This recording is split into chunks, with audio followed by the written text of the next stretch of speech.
Who remembers my Korra Sami video from last year when I said this? Heck, both the original Avatar and Legend of Korra were nearly perfect. Or this. I get that the overarching plot comes first, with the characters second. Yeah, I'm not a smart guy. Hey everybody, what's going on? My name is I Want to Kill Myself. What is going on, everybody? Welcome to a little Avatar Month bonus video for you. With my main series this year, I'm trying to do only characters from the original series, because, they're some of the best written, most well-written characters in history ever, in all time. A few of you guys have asked if I'll be doing similar videos for Legend of Korra characters, and while that may happen in future years, that's a no from me, dog. And it's not because I hate the Legend of Korra or its characters. In fact, there are parts of the Legend of Korra that I like a lot more than the original, and I like a lot of the characters quite a bit, but I feel as if they lack the same complexity as the original Team Avatar. New Team Avatar tries to recapture the lightning in a bottle they had with the original team, but they missed the mark. They messed it up.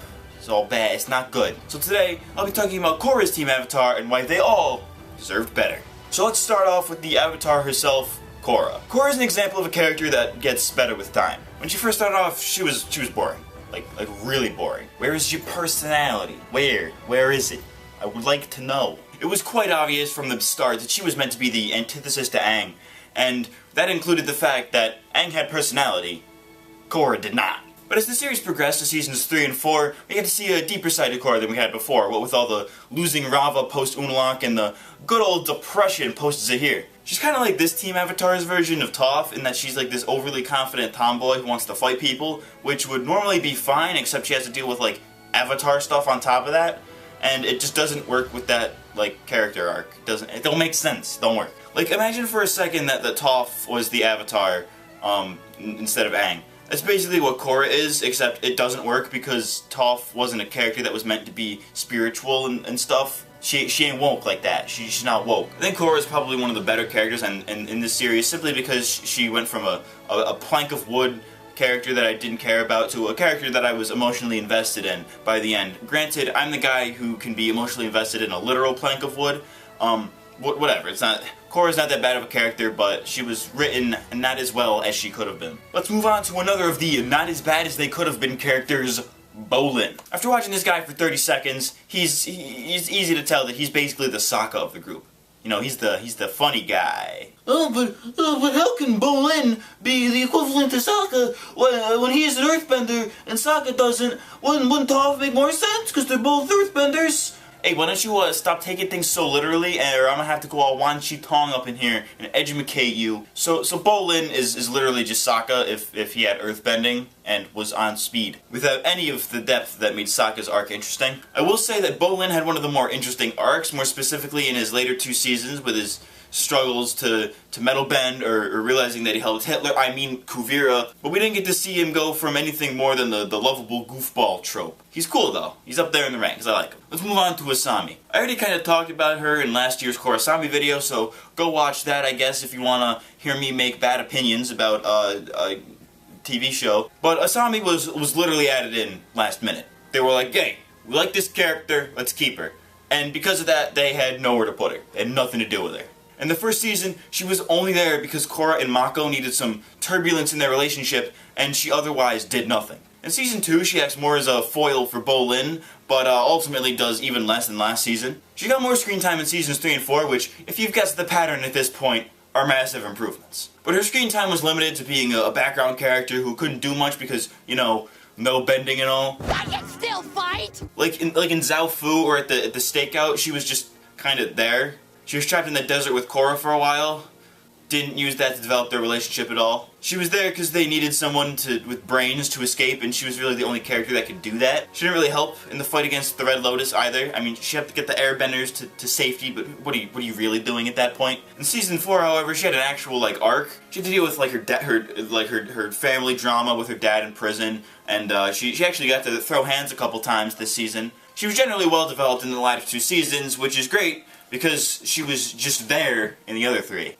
Alright, I'll tell you this, alright? Most of the characters in this show aren't really that bad. They all got better with time. Their personalities improved, they did more in the story, and grew to be genuinely interesting characters. But there's one character who didn't do that. I bet you all know who it is right now, but Mako was a horrible character. As per the pattern we've established so far, in the first 2 seasons, he did literally nothing and only existed as like a love interest for Korra. That's it! He did nothing else! Season 3, he had this thing with his long-lost relatives, but that was only really made interesting by Bolin, because, you know, he was a good character and Mako was not. Season 4 was the absolute worst because Mako did literally nothing. Not exaggerating. He had no arc, no story, no real development, and all he did was shoot lightning and blow up a giant Michelin Man. Every scene he was in, I was like, stop.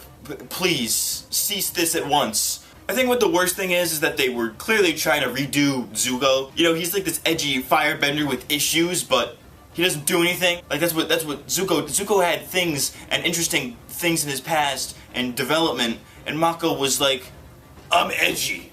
Ugh.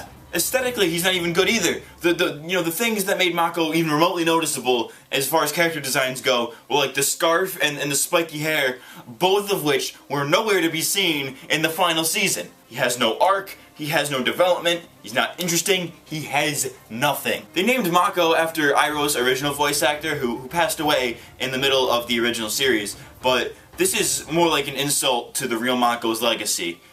Bad character. Great voice actor.